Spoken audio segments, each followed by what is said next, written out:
What's up? My name is Chris. Don't worry, I'll give you a bit of a background shortly. But I just need to ask a big favor. First of all, can we keep this sort of as interactive as possible? So Anna knows me and Nicole kind of knows me, just throwing it out there. But if guys just ask questions as I go. If you don't understand something, just throw it out there. Also, if you think I'm going too quickly, let me know. I will slow down. I've done loads of these before, and sort of the pace all depends on you. So let's rock and roll. And the other thing is, if you do find that like you want to know something a little bit more around one of the areas I'm going to drill into, just let me know. We can stop, we can drill in. Or if I think it's not really going to work so well, I'll say let's park it and then we'll have a look afterwards. Okay, so everyone just either give me a thumbs up or say yay if everyone's happy with that. Okay. Yay! Yay! Cool. Alrighty. So just want to confirm, can everyone see my screen? Yes. Yep. Sweet. It's very red, right? Okay. Epic. Okay, so guys, my name is Chris Huntingford. I'm otherwise known as the Tattooed CRM guy. I don't know if you can see my camera, but yep, that's just an example. And I've been working in the Microsoft or Dynamics world since 2009. And believe it or not, I've known my wife a lot longer than that. So I think that's pretty good. CRM is CRM is my mistress essentially. And I've been working since version 3. So it's been a very long time. I've been working in the world for ages. I'm originally from South Africa, and I see there's another fellow. We've got 2 Sapphirs or 3 Sapphirs on the call today, so that's at least 1/3 of the audience. No, we don't have pet lions, but we do have panthers. So if you are keen on meeting a panther, come over. The way I got involved in this was I used to work as a support tech at a company called Carabiner in South Africa. And basically, I was way too loud and obnoxious, so they moved me into pre-sales, which I've been doing for 6 years and worked really well.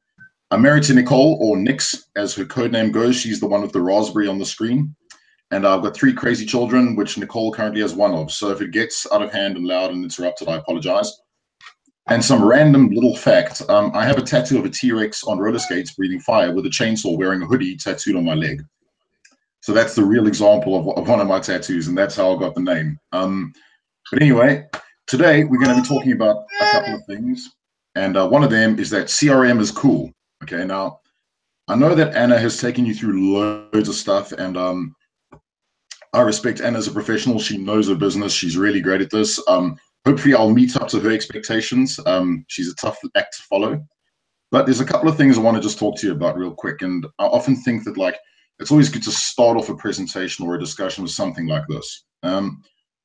So first things first, I know you've been learning about Dynamics 365, and essentially at its core, Dynamics 365 is a CRM system. And I know you kind of already know this, but I'm going to start framing it a bit differently for you.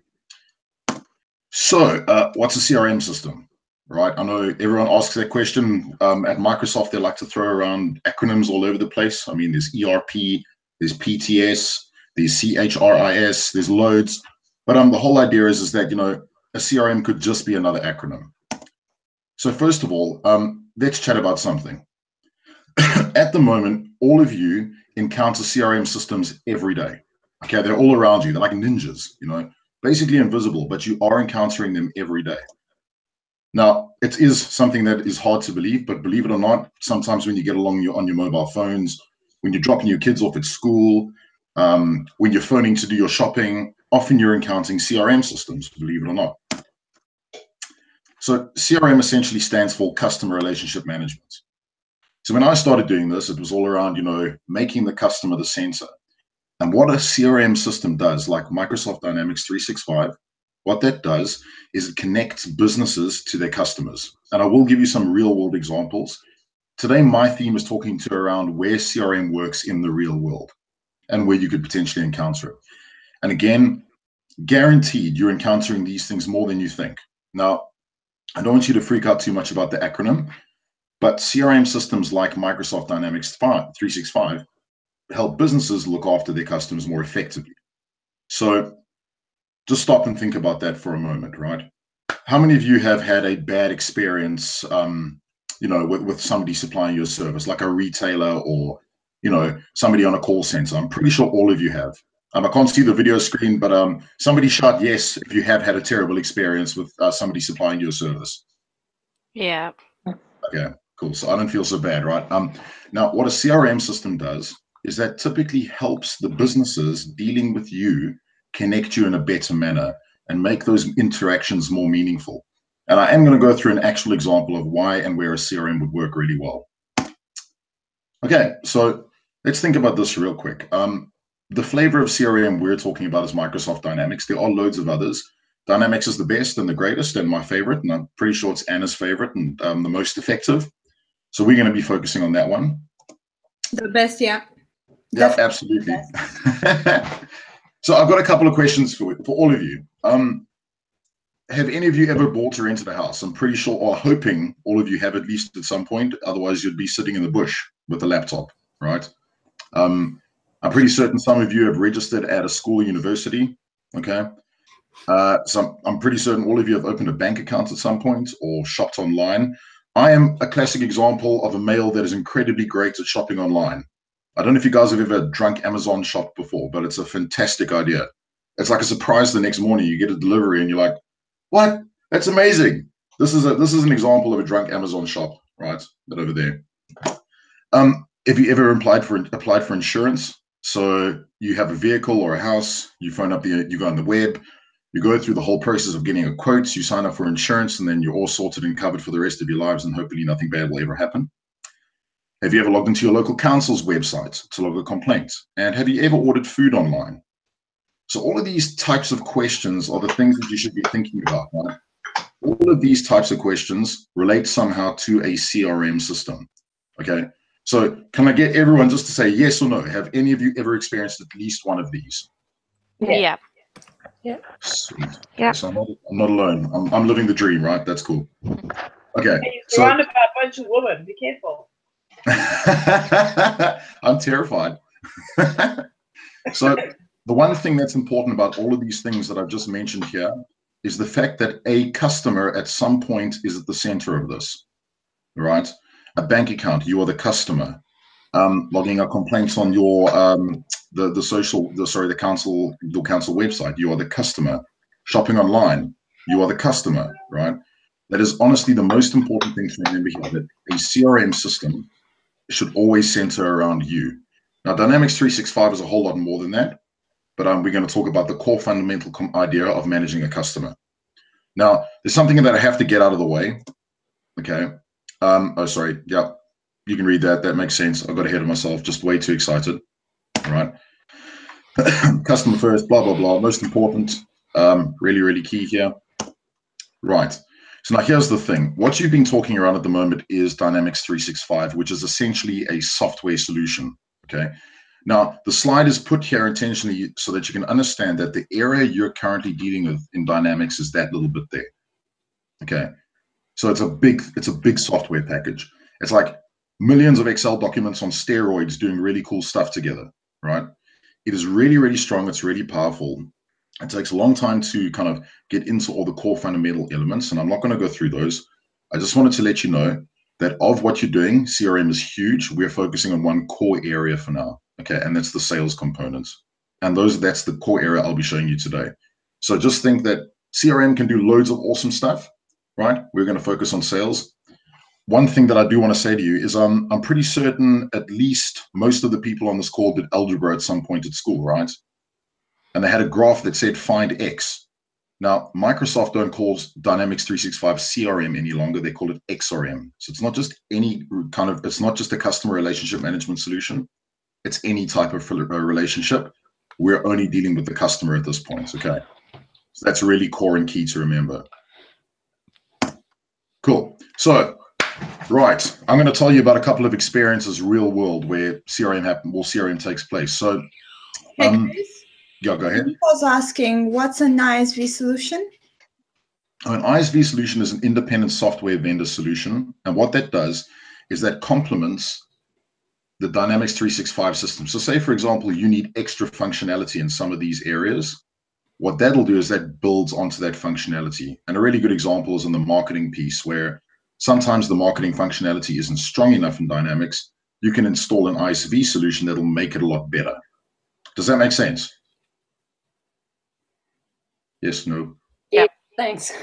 I can't see the questions when I'm in presentation mode, so you're just gonna have to stop me. I'm sorry, guys.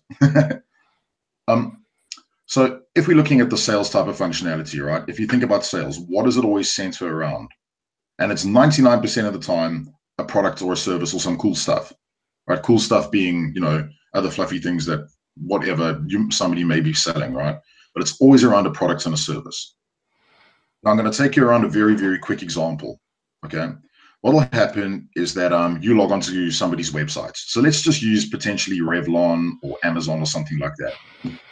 And you're like, oh, okay, cool. You know, I'm going to purchase something. So you start digging around and you're researching your makeup product. And I'm using makeup as just to show you that you can use it for anything. I could have picked any product here. So you're researching your makeup brand. You're looking at all the different Revlon products and saying, well, you know, this suits me best. This doesn't suit me. But it is at that very moment that you have potentially become a customer or a potential customer, okay?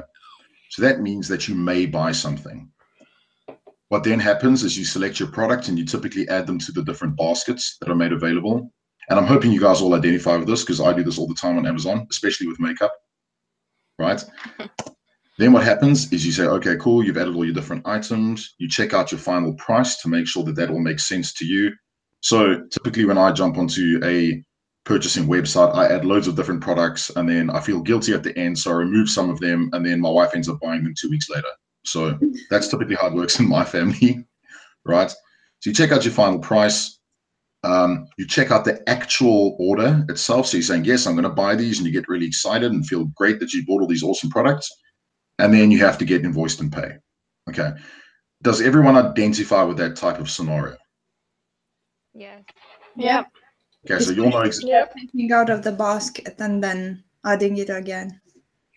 I'm shocking at that. We've got like this history in Amazon of like items that we've just stored and haven't bought, and you may or may not get a live demo of that later. Okay, so that's one example. I'm going to take you through another example. Okay, and I know Anna's gone through this a couple of times. You call up a flower shop, all right? Hopefully you feel like buying, or let's use. In fact, let me use this in my example. So I've done something wrong. I call up the flower shop, and I've got to buy Nicole some flowers because I'm a hooligan, right? So I chat to the flower person. I'm trying to figure out the type of options that I want. So they describe it to me. Once I've decided on my options, they'll give me the pricing. Once I've got the pricing down, I'll give them my order, and then I'll have to invoice and pay over the phone, right? So you'll see how these correlate once again. Example number 3 is insurance, right? So you buy a new car, you need to get some insurance. What you do is you log into the website. Typically what happens is they take a load of details from you. You then have to pick all the different insurance types. So you're saying, oh, I want, you know, full comprehensive fire and theft and this and that in your vehicle. You get all the different quotes, you select your quotes, and then you go into the insurance contract. Believe it or not, all of those processes are pretty much the same thing in Microsoft Dynamics. So you can go through a sales process.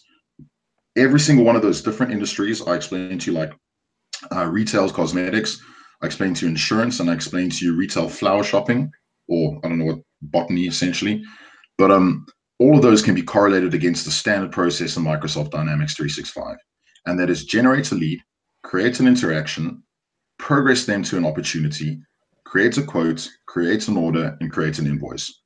And all of those are overpinned by products and services. So at the beginning, you decide you're going to buy some flowers. At the end, you get your flowers. At the beginning, you're going to buy some makeup. At the end, you receive your makeup. At the beginning, you're going to buy some insurance. At the end, you enter into an insurance contract. I would say the industry from this point in time is kind of irrelevant, as long as you guys understand that the process is generally the same. Now, obviously, I'm caveating that and saying that, you know, in loads of other industries, it does get more complicated. But from this point of view, to see it from a simplicity side of things, that it is pretty much the same across all of these. Okay. Does that make sense? Yeah. Yep. Awesome. Okay. So I figured the best way to explain this is, you know, to do some awesome stuff in Dynamics and show you a kind of classic example of what would actually happen. And here's some of the things that I'm going to do. So inside my actual demo, and I'm hoping that you guys would potentially be able to follow at some point. Anna, I don't know how you normally do this. Does everyone do it with you, or do we just go through the whole process and then everyone does it at their own time? No, yeah. So far, I've been doing a lot of theory work to go through the basic through the basic items. So what I do is just go through it, show it to everyone, then write it up, and possibly just give a small task at the end, just to make it clearer for everyone. But going forward, it'll be much more interactive because I'm kind of done with theory for this subject. Cool. Okay. So I guess if all of you have got your environments open, you could probably just try and follow. My suggestion would be, let me go through the process first and show you kind of what I did and why I did it that way. And then potentially we can do a little bit of a couple of things together. But the main thing that I want to do here is try and get you guys to understand where this works in the real world, what it would look like from your point of view and what it would look like in a CRM systems point of view. Okay. And that's my goal tonight. Yeah, so the thing is, I don't think everyone has two screens. So in order to follow you, they would definitely need two screens to. Of course, yeah. So this is why I kind of do it, and then, but of course we can do it interactive and go through it, and then we can make suggestions. For example, now you have to click that. Yeah. Okay, yeah, that's cool. That works for me. So this is the kind of process that I'm going to be showing you in Dynamics, and don't worry, I'll go through the tasks as I build the little demo. But I just want to make sure that you guys understand that it correlates to a real world scenario. I remember when I started in Dynamics, and a lot of the time when I was doing the support stuff, I was on the back end of it going, I don't really understand why somebody would do that as opposed to that. And I don't really understand why somebody would capture a lead and what exactly is a lead and why is it important. But when you start really seeing, in a real world scenario, why it's important, it starts making sense to you. And I've got a cool trick, and I always tell Nicole this, like when we're chatting about CRM, and yes, we do chat about CRM, it's weird. But I kind of say, it's always best to try and picture the person on the other end of the phone. So if you think about like when you're calling up your insurance person or you're calling up Sainsbury's and shouting at them for screwing up your order, picture the person on the other end of the phone using a system like this. And it does really happen. There are so many real world scenarios of this. Okay. What we're going to do is we're going to focus on the sales scenario. Right. So what I'm going to do is I'm going to max my screen right over here. And I've got my CRM system open on the left over here. And don't worry, I'm not going to start with that. I'm going to start with this website over here. Now, I don't know, some of you guys might recognize this, some of you might not. Hopefully you all recognize it. I have no idea how this all works. So just bear with me. I'm probably going to get the names all wrong, but I thought it would be cool to show you something, from the world of ladies rather than a dude demo kind of thing. But typically what would happen is, do you remember that first part of the process I explained to you? And I'm going to try and correlate this to the steps that I've used here. Remember that first part of the process I said you'd log into the website? Well, typically what happens is that you'll jump onto a website and you might be browsing various products. Okay. And again, I don't know all about how all these lovely products, colorful products work, but what I can tell you is at the moment, I am potentially considered a lead in Microsoft Dynamics because I'm on the website. So you might have information about me already. Maybe I visited before, right? But you may or may not have information about me, but at this point, I'm considered a lead. I am not a qualified opportunity. You don't know if you're going to be doing business with me or not. All I'm doing is looking. It's exactly the same as calling up the flower shop. I'm a lead. All I'm doing is asking a couple of questions and trying to gauge interaction, right? It's not yet a solid opportunity. I haven't said, how much does this cost, or why is this product there? So typically what I may well do is, browse around, click on one of the products over here. And remember, behind all of this is a whole product catalog. I may take a look at some of the options. So you can see, I think that was Twilight. There we go. Hey, what's up? Huh? Twilight. Oh my God. So just remember, I'm looking at a product catalog on the web, right? I'm a user, customer. I'm looking at a product catalog and I'm going, okay, I'm interested in in Lava or Twilight, all these awesome colors that I got available. Rhubarb's my personal favorite, just throwing it out there. And what I would do is I'll say, well, yeah, I'm actually quite keen on getting a quote on this. And what they've done is they've given me a couple of options to click through. And remember, I'm the user on the front end. Don't worry about CRM just yet. I've seen that there's a price. So remember, what I've done now is I moved from there to the makeup components. All right. I'm taking a look at the cost. I'm going to add it to my basket. Right. You can see my basket's got one little item there. Cool. Now I'm at the guilt process. I'm freaking out, going, oh, do I buy it? Do I not buy it? Let's do the typical one, delete, or if you like us, you save everything for later, right? 51 items. That's definitely not me. So at that point in the process, I'm kind of like, sitting at the check final price. Fantastic. What we're going to do is we're going to potentially go to checkout.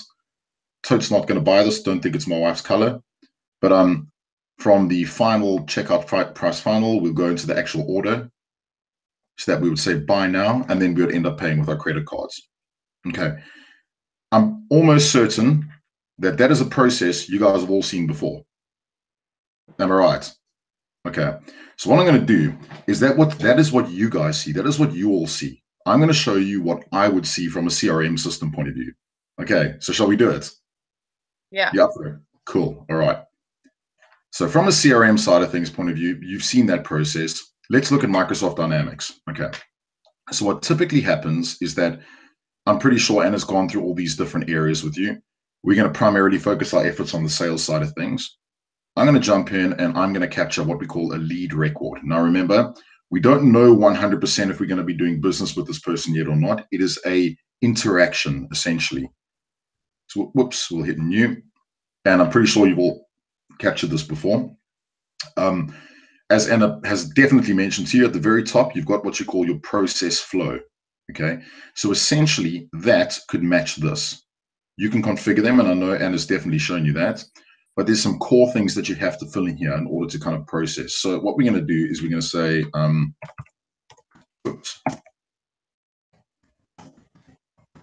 pick a purchase. We'll give it a name, so we'll say,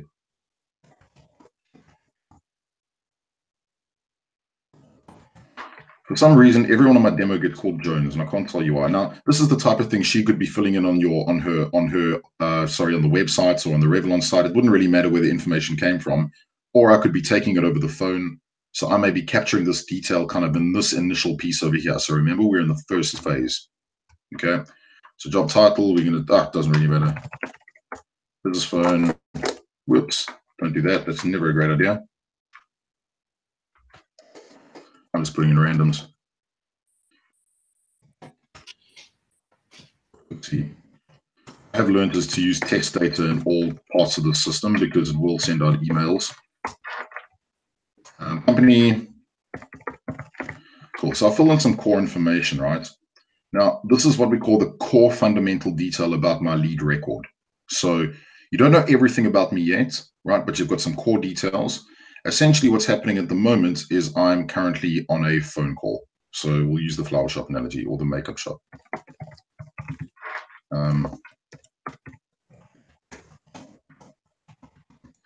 Cool. So that could be the option there. If that was the channel, if there was a web interaction, so say I click through from the website, this would get created automatically. Whoopsie, sorry, I got like a little button in the way there. So this would be created directly via the website. So something like a portal comment or a web interaction. If somebody sent you an email asking about potentially purchasing product, you would create an email record, but it's all around generating that interaction. Okay, so it's the interaction record. Now what's happened is, this is all fantastic. We've all decided that, we are going to go forward with the purchase. We don't really know completely what it is yet because I've shared some information. So at this point, we qualify the lead. All right. And what that'll do is that'll create a bunch of little records in the background that are all linked up together. And that say, okay, well, we know this is a sales opportunity, which I'll talk to you now. It's linked up to either the company record, or we can have it linked up to the person record. Whoops. Sorry, guys. Let me just go back. You can either have it linked to the company or the actual person. She didn't exist in my database before. She definitely does now. There we go. We can say, I'm just going to copy some of the information here. What I found is the more information you have in the sales opportunity, the better, right? And it also helps you kind of progress it. Interestingly, in a real life scenario, what's great about this is that if you've got loads of different people looking at the record, it's obviously better to have more information so that if she calls back again and she chats to another agent, it doesn't matter who picks up the phone, they've got all the details.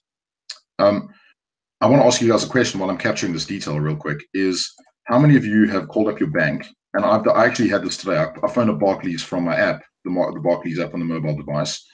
And obviously they've got my details. I called them up and they had to ask me for my number again, and I had to go through a whole security check. How many of you have gone through that whole process? Yeah. Yeah, a million times, right? It happens to me all the time. That means that they don't have the ability to pass information from agent to agent, right? What this does is this lets you do it. So you can see I'm the owner. It doesn't mean that. These are security checks. By law, they have to ask that, so they can see all of your information. But by law, they have to ask it still. Oh, okay. Well, it is valid with some things, but not with this. It's called DPA check. Okay, Sorry. I was just a bit bummed. I was just a bit irritated that I had to give the guy my card details about 6 times before he figured out who I was. Yeah, it was really irritating. Anywho, so what I've done is I've filled in my kind of core information and my opportunity record. The one cool thing is that you can make this look pretty much however you'd like. We're just going to stick to the core vanilla product. And while I'm on the phone, what I may well do is want to allocate a price list. And I will show you how to build this just now. I just want you to understand that I'm going through the process. We've got a couple of price lists per region, and the prices might differ depending on where I'm actually where I'm located. So essentially, if you had my address information, you could say, well, they're in the northern region or they're in the southern region, and I've only split it into 2. You can have loads of territories if you want, right? And I'm going to say the system is going to work out the actual value. The second thing I'm going to do is I'm going to look at my list of products. So you remember on the Revlon side here, we had all those different products. Okay, so we've got, what is this one called? We've got Revlon Ultra HD Gel Lip Color. Cool. And we've got Rhubarb. So what I'm going to do is I'm going to select exactly that from my product list. I think, let's see, HD Rhubarb. There it is. Cool. What's awesome is that if I didn't want to pick this color, I could edit the properties and select a different color. So I've got unicorn glitter over here. There we go. Sweet. If that was one that actually existed, I could select that. You can also have suggestions. So if you don't have anything that's linked up to, if they don't have Rhubarb in stock, you could say, well, look, we don't have that. You maybe want to pick the Lava or the Twilight, right? Now, obviously, this is not as pretty as that view over here. And this is because this is customer facing and this is agent facing, right? From the CRM side of things. What you could also do is you could say, well, what else do we want to add? We want to add that. And we know that there was potentially an Easter special. So we're going to select the Revlon product bundle Easter special, and you get some really cool stuff in there. And that splits out the bundle there. So you've got HD Lava, you've got Striking, something or other, Snow Pink. Can't remember what that one was. Anyway, but you can see that you can have associated product bundles linked up together, and you could potentially cross-sell that to customers. Now, it's the same thing as Amazon. When you go into the whole concept is when you try and buy something on Amazon, I may have selected that. It will tell me underneath that items that could potentially be linked to it. So you see that customers who bought this item also. Same sort of thing here.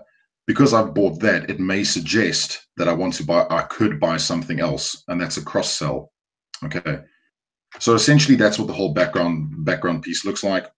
From a sales opportunity point of view, what you typically want to do is then progress this through to completion. So you want to make some real money out of it. Whoops, sorry, clicked on the wrong one. So we're going to go through to the next stage.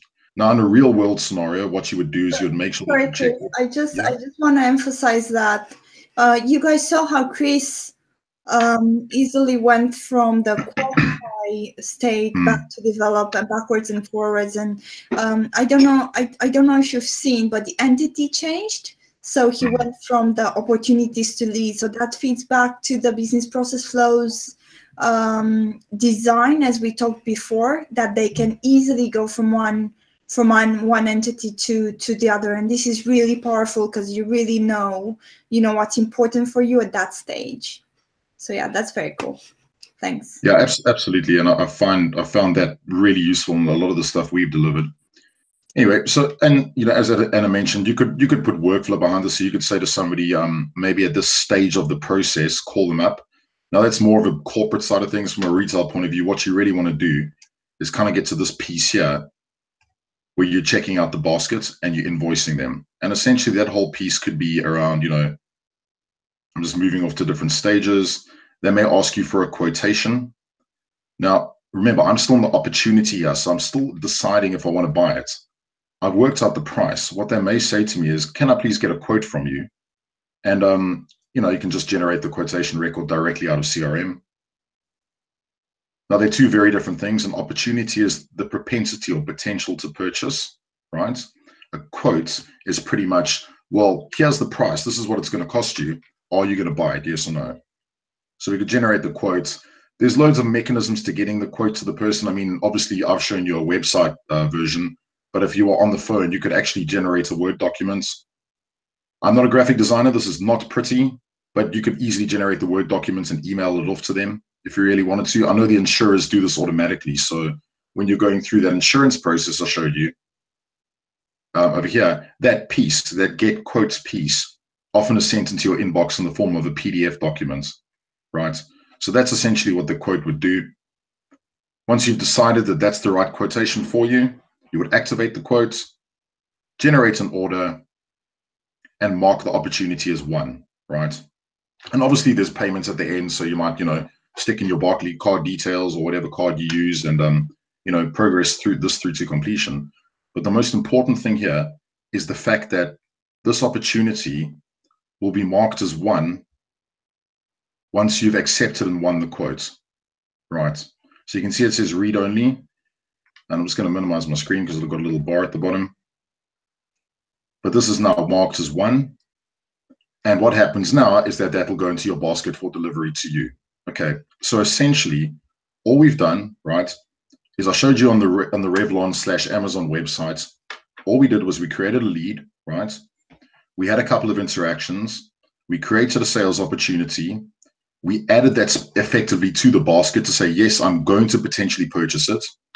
We generated a quote, obviously based on the fact that the customer was happy with that quote. We generated an order record, and then finally, I can't really show you the invoice and pay piece, but yeah. Once that's done, you'll basically mark it as paid, and that opportunity gets marked as won. Okay, so it's a bit of a process. Remember, all I'm doing is showing you the back end of what would happen in this type of scenario. Okay, so I will show you how I built that. I just want to know, does that make sense? Does that resonate with you guys? Have you been through something like that before? Yeah. Yeah. Fab. Okay, so do you want to see what I did to get that working? Yeah. Cool. Alrighty. Okay. So what I did to get that working is, first things first, I created what I call and I know Anna's showing you the product catalog. I created what I call a product family inside the system. Now, think of it like this, and I'm going to go back to this as the sort of idea generator. Okay, so if you think about Revlon, right? Revlon is a brand. If I'm eBay or Amazon, I'm selling loads of different brands. I'll be selling like Maybelline, Revlon, Avon, all of them, loads of them, right? So essentially Revlon has its own product category. So if you take a look here, I've got a product family called makeup, right? And I'm going to show you the most visual way I can. In the CRM system, this is what we call a product hierarchy. Now, if you think about it, everything needs to be classified. And the other way I like to explain this to people is that sort of when you go to Sainsbury's or Tesco's or Waitrose or whatever your desired shop is of choice, when you walk down the aisles have a big heading that says like food product, foods of the world, or starches, or baked, or baking, or whatever, right? So that's a classification, right? What we're doing here is we're classifying by brand. So I've got Revlon stored over there. I've got Avon, I've got Maybelline. So in this scenario, we're not worried about any of the others. We're going to talk about Revlon. So let's take a look at their products. They've got lips, eyes, face, nails, hair color, etc., etc. What I did was I replicated their product hierarchy in the CRM system. Okay. So that means that this information here matches the information on the website. Now, all I've done is, this is from a demo point of view. In a real world scenario, you might actually expose those products from Dynamics onto the website. Okay. What I would then typically do is say, okay, well, the product category we're going to be looking at today is lips. So we can click that, kaboom, cool. And I'm going to drill into my lips section over there. And you can see I only captured a couple of them. So I've got lip color, lip gloss, and lip liner. Matches the same sort of hierarchy over here, right? Lip color, lip gloss, and lip liner over there. If I then drill back into my CRM system, sorry, I got this little thingy in the way. Let me hide it. I'm going to go to lip color. You can see that I've split it out into Revlon Color Burst, Color Gel, and Revlon Color HD Gel Generic. So that's a generic one, right? And I can draw one level down into the actual product colors. So HD Lava, HD Rhubarb, HD Twilight. Exactly the same scenario here. Do you remember I added this to my shopping baskets? HD Lava, HD Rhubarb, and HD Twilight. So I've essentially replicated the product hierarchy in my solution. So what happens then is the fact that if somebody came in on the website, sure, they could link up to my product category. If they came in via the phone, I could still reference my product category. If they came in via email, I could still reference my, product catalog. I could still reference my product catalog. But the most important thing is that all of this is stored in one central place.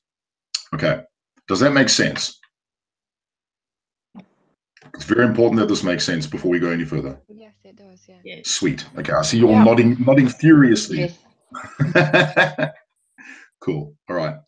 So basically, the way in which I did this is actually quite straightforward. You got to understand that, first of all, that every product or every sort of product hierarchy can be classified in any way you want it to be classified. So all I did was inside my product catalog, I had my families and products. I said add a new family. And I always try and put in as much data as possible. So let's pick something like, begin at a product family called chocolate. I've got a sweet tooth myself, so I'm absolutely happy to do that. The reason I'm not putting a parent in is because I want this to be the header. So you know how I had makeup as the header, we got chocolate as the header, right?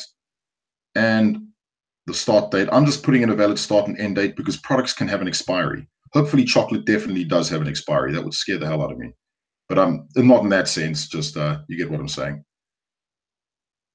So there we go. I've added in chocolate, right? The second thing I'm going to do is say, well, let's pick two different types of chocolate. We're going to have dark chocolate and light chocolate. So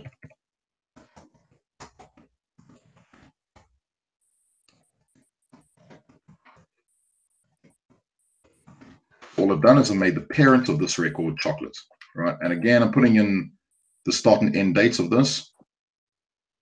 And the reason is because I obviously want to be able to refresh my product catalog. So there we go. We got dark chocolate, and we're going to add another one called chocolate. Yeah, I was about to say there's no such thing as light chocolate. It's white or milk. Clearly, you don't like chocolate. No, I'm actually lactose intolerant. So, guys, you got to feel sorry for me. There you go. Cool. Right. So all I've done is I've created a little hierarchy with you got chocolate with dark chocolate and milk chocolate. Pretty straightforward, right? So that should make sense. But you're not at the line item level yet. You're still at the family. You're still at the categorization. You're still going, well, you know, these are the types of chocolate we could store in our system, right? What I'm then going to do is we'll go back to our product catalog. I'm then going to start adding products. So these are the actual things you're selling somebody. Okay. So let's go for, we'll add a product. Come Anna, help me out with a nice dark chocolate product. Lindt. That's how you spell it, L-I-N-D-T? Yep, this is how you spell it. Cool. Chocolate, awesome. Now, normally you'd give it a product ID, like a code, so you can easily identify it. And the parent here is going to be dark chocolate. Again, I'm giving it a validity date so that I can make sure that I follow up on the, oopsie.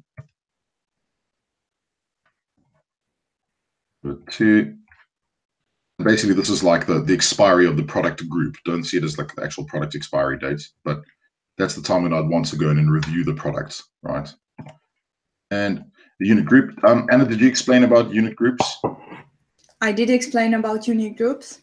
Okay, so what I'm going to do is I'm just going to use my default unit from a demo point of view, but you could have chocolate as a unit group if you really wanted to. And we'll have the primary unit, might be measured in ounces or weight, essentially. I normally use 2 decimals, and what we'll do is we'll save that. Right. Cool. So if I go back to my chocolate hierarchy and I'll take a look, you'll see that I've got dark chocolate. And when I drill down to one more level, you'll see that I've got Lindt chocolate over there, right? So that's typically the product that I'll be selling off to someone, okay? So now, I mean, you would have loads of these. You would have hundreds and hundreds. So I reckon what we should do is just add one more. And we'll call it, you know what I tried the other day? Typically they have properties as well, and they stack up also. I'll get there now. Cool. Dark orange chocolate, same thing. Get up to the dark chocolate. I'm just giving it the validity dates again. Cool. Like I said, I try and keep as much information as I can in here, so when I'm searching for it, it's nice and easy for me to find. Unit group, we'll just stick with default unit for now from a demo point of view. And 2 decimals. Cool. Right. Okay, so that's all awesome. We've got our chocolate hierarchy going there. If I go back and view the hierarchy, you can see that it's grown. So if I go down to that level over there, whoop, I've got 2 of them. Now, what's interesting is that, yes, I've said that there's dark orange chocolate and Lindt chocolate, but each one of those can have various properties to them, okay? And the properties are stored at the family level, not on the actual level here itself. So if I open the family, the product family up, you'll find that there are commonalities between these 2 products. So you can see that, you know, dark chocolate and Lindt chocolate may have various commonalities between them, right? So what I'm going to do is I'm going to open my product categories, my properties, and let's think of something imaginative, right? So you might have different weights in the chocolate. That's a good one. So we'll call it, oops. Wait, let's do this. Let's say nuts. So maybe this could contain nuts, yes or no. Oh. And we may have an option set. I'm just going to save this. And let's add in a property called nuts. Oopsie, yes. And I'm just doing this from, and we'll add in another one called no. Cool, so that's the first one, right? Just make sure it saves. So that's the first property. The second property that I might have is, let's pick something else interesting called, oops, sorry, I've got like just a notification popping up. What's another property of chocolates? Fruit, cream. Fruit, that's a good one. Yeah, cool. And you've got different types, right? So I can say, well, the first one I had was an option set. The second one I might have a whole number. So that could be weights over there. I'm just going to use option set once again. Fruit and nuts, cool. So if you think about like pretty much, oops, you could have like loads and loads of different properties. And one of the ones that I use was color. So, oops, can't have 2. So if you think about like buying those different lipstick colors, right? Color might be a property of the type of lipstick you're purchasing, right? So I'm just going to save that and close. You can't. You have 2 yeses. Oh, do I have to? I think so. Did I not save it? Oh, you're right. Sorry. Stop that. Just make sure we're all happy. Save. I get like finger happy on the keyboard. It's crazy. Cool. I think we should be all right. Okay. And one of the reasons that I like to use product hierarchies is it just makes it easier to publish them, and publishing them really means that they're available to sell. So, you know, you might have like your validity date might be from next year, March, to the year after April. And that product only becomes valid when that validity date kicks in. So it won't be visible until that product is actually made valid. And publishing this, the top part of the hierarchy, publishes the entire product hierarchy. Okay, so all of those are now, all of those have been now, I just want to drink some water. All of those products have now been stored as published. What you can then do is when you're capturing your sales opportunities, now I'm not going to go all the way from a lead. So let's use Nicole's record. Yeah. So what I could then do is I could capture a sales opportunity directly from her record. So she's already an existing customer. She buys lots of makeup and chocolate from me all the time, hopefully.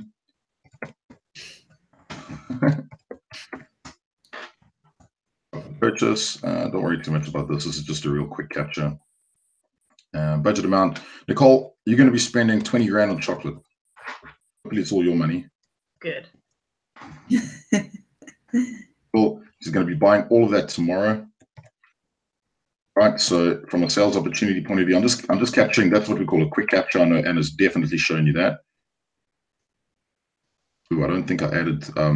Whoops, sorry, I've been an idiot. I forgot to do something. Apologies, guys. I just need to go back into my product catalog real quick. This is the part that I always forget to do. I just want to revise this. I need to add one more thing, and I need to add price list items very quickly so I can show you how to cost them. Whoops. All we're going to do is we're going to search for Lindt over there. Cool. Let's go for, let's go all the way down. Am I being blind? Where is it? I am being blind. There we go. Nope. Sorry, guys. Yes, additional items. Yeah, that's it. Sorry. There we go. Cool. But We're just going to add a actual cost. So let's just say we'll add this to my retail price list. Everything gets added to the retail price list. We'll make this £40. £40. There we go. And the next one. So that was Lindt. We're just going to add dark chocolate. Same sort of thing.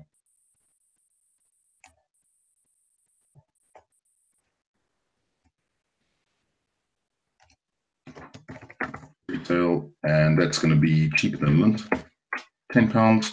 The default unit will be the thing that you're costing again. So if it's like £10 for 100 grams or whatever it is, right? Save. Cool.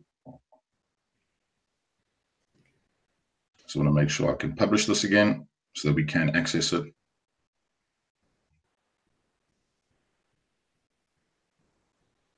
Right, now I know I recently created an opportunity, so I can just go back to the quick create bar and chocolate purchase. I'm not going to go through the whole process again, but all I would do in this scenario is simply select my retail price list over here, make that calculated, save, and what we'll do is we'll add an existing product, Lindt chocolate over there. We're going to edit the properties, so it's definitely going to have some fruit and no nuts, please. Massively allergic. No, I'm not. Cool. And we're going to have lots of them. 5,000 of those bad boys. Right. Okay, Nicole, you're spending 200 grand on chocolates. That's terrifying, right? So very easy. That's how you generate the product. That's how you generate from the product catalog point of view. I haven't gone into product bundles. I don't know if we have time, but essentially the whole idea is that you need to be able to maintain what we call classification and product families within the system, so it's easier to report. And from that point of view, I'll just go back to the product catalog. I'm not going to spend too much time in there. But kind of the core thing to remember here is that when you're looking at stuff like, makeup's a great one because it's nice and easy to classify, and you can drill in as much as you want and as far as you want. But it's just important to remember it's much easier to associate a product to a kind of product family. It's easier to manage. It's also easier to manage the properties around that product. So the fruit and nuts was just a basic one. You could go as far as to take something like, your standard products and apply, ballpoint pens, just a random one. You could have a ballpoint pen and have pink, green, orange, red if you wanted to. But the most important thing is that the product categories and the product families are the things that are going to help you define and manage your products. And that's all going to flow back down to your opportunities. The one thing that I thought would be really useful for you guys in a real world scenario is that when you've got loads of those opportunities, so you'll have in a CRM system, the example I gave you here was one purchase, literally one purchase. In the CRM system, you'll have hundreds, and you need to have some sort of way to manage those. And that's typically through lists and graphs. So if you have a look, like these opportunities here, it says my open opportunities. That means they belong to me. There's only 15 of them. If you have a look at the very bottom and I say open opportunities, that view grows because that means it's the opportunities that belong to everyone. And what's quite cool is that instead of having to worry about doing millions of searches and, because they belong to me, all I need to do is segment the data over there. I can see that my wife is spending all her money on chocolate and makeup, which is quite terrifying. There it is there. I can also take a look at the pipeline and say, all right, well, let's see who's selling the most. Apparently I'm not. That one broke. There we go. So this is the sales pipeline. And you can just change the views. And what's quite cool is the fact that it'll kind of refactor. So it's nice and easy to drill into the information and see exactly who's doing what and where they're doing it. Okay, so essentially, I created the task list over here. All I really did was generated a product. So I showed you in a real life scenario what would happen with products and how you could purchase them through sales opportunities. Captured lead in Dynamics. I showed you how to add some basic activities. So that's just really like a phone call or an email. And essentially that's your interaction stage. I showed you how to qualify the lead to a sales opportunity and then how to add products and manage those products against that opportunity. I guess the core thing over here for me is that over there. And that's being able to store those core products within the system. If you don't have that piece there, it is very difficult to manage your opportunities, right?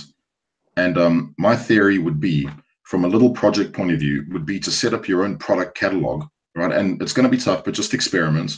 So set up your own product catalog, go through as many levels as you can think, add different properties to that product catalog. And my theory is, just do stuff that's relevant to you. Like when I started doing this, I did IT products, and now I'm even learning how to do makeup in here. So I'm quite stoked with that. But I guess the whole idea behind this is that in a real life, in a real world scenario, the CRM system has to be relevant to you guys and what you're under, the types of engagements you're having. So for me, obviously makeup isn't something I always buy, but I know enough to build that correlation in Dynamics. For you guys, what I would suggest is do something that's relevant to you. Like when I did my training with one of the ladies that I used to work with, a lady called Randeep, we did like a Zara clothing range with products, and it was cool. It worked really well. So I guess from a summary point of view, that's the point that I wanted to get across. And I know I've gone quite fast. It was just due to time, but I know we've got like 5 minutes left. Do you guys have any questions? It was really clear, actually. Did it make sense? Yeah, really clear. Yeah. Thanks. Yeah, brilliant. Thank you. I've got one question, Chris. Yeah. With regards to the properties of the product, the nuts and the fruit, Yeah. once you select that, how do you know which properties are selected in Opportunity? form? Yeah, so that's a bit of a weird one. What you do is in the sales opportunity itself, in your product list over here, you've got edits over there. So when you select the edit, it does show you. There's no, and I don't know if you know this, if you have a way to do this, but I haven't found a way to expose like a list of the properties against the product kind of under here. No, just by the hierarchy. So what I do, I put the most common ones, like for example, for chocolate or for makeup, for example, we would always have like a color and a type, maybe like for lips, for eyes, for your complexion. So all of these I would put under the main family, which is makeup, and then drill down, and then I'll just get the lowest family possible. But I don't know a way of actually going back unless I go back to the product catalog and the hierarchy. Yeah, the one thing that I experimented with for this demo was so I had I think it's this one. So I had a generic. You remember this one over here, the Color Burst? No, it was this one, the Ultra HD Gel. So you can see I've actually got two of them, right? The one drills down and gives you the different colors as a selection. The other one actually uses the properties as the selection. So if you select the generic, and I scroll down and look at product properties, you can see that it's got color over there. And you can preview it saying, well, what are the color options that I have? And it was red, pink, rainbow glitter, and rainbow joy and unicorn glitter. So you can do that in the property as well. But can I be quite honest? It 100% depends on the scenario. And I found both work pretty much all the time, but it really just depends on what the customer wants and how you feel. I would do both. Just experiment and try to figure out which one works for you. Yes, because in the end, it's just about figuring out the structure. Because to be fair, you can see this. Obviously, Chris has done it quite quickly, but he's very used to dynamics. He just goes from one way to the other very, very easily. That's something very easy for him to do. However, when we do it in real life, or when the client does it in real life, It takes long. what we do is we teach them how the hierarchy actually works, and then what do we do, Chris? We create a What? template. Oh yes, of course. Yeah. So you've got to have what we. So I imported the other day. I imported Exactly. 4,000 products. Yeah. And all we did is we just had like a product hierarchy template, and we just literally just started ramming product in. It's often you just got to be careful. But again, that's why I just want to reiterate the point. If you start with stuff that you guys understand and that's relevant to you, doing this. I mean, I imported a list of financial products I know nothing about, but I understood the hierarchy. Anna will probably know loads about it. To me, like talk to me about retail, right? But I don't know numbers either, but as you said, I just created I've always just created the product hierarchy, and I've imported like 5 that I could easily check and my users can check. And then that's it. You just import all of them because there's no other way really, unless you have a more complex integration.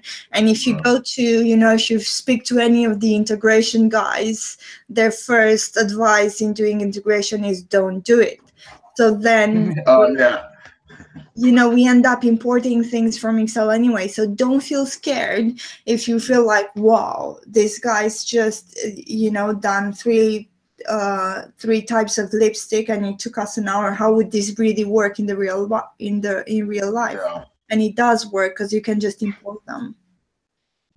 But as Chris said, we have to know how it works in the background. Yeah, and that's why I wanted you guys to see the correlation between what happens sort of when you're on a website and you're just randomly selecting stuff, and then you can actually build that entire thing in Dynamics. It's just to practice this, it's got to make sense to you first. Like don't copy what I did because maybe it didn't make sense to you. Build out your own thing.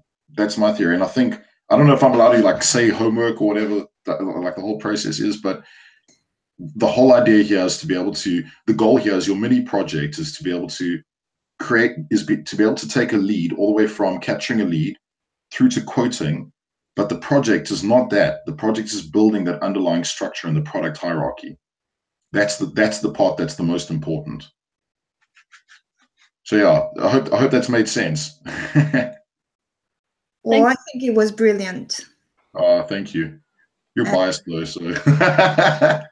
I hope you guys think so too. Come on, guys. Yeah, that was great. Really good. Thank you. Yeah. Yeah, it was really good. Thank you. That's a great pleasure. And I hope if you guys need a hand with anything, I know you've got my email address. Just I can't guarantee I'll respond immediately, but just if you need info and stuff, I know Anna is always there, but I'm also here to help. So Thank you. Thank you very much. It really means a lot. It's a great pleasure. I feel privileged to have been able to do this with you guys. So thank you for having me. Thank you. Thank Cool. you. Thank you, everyone. Thank you. Bye. See you on Thursday, and thanks, Chris, one more time. It's a great pleasure. Anything for you. Thanks. Bye, guys. Bye. Bye, guys. Thanks, bye.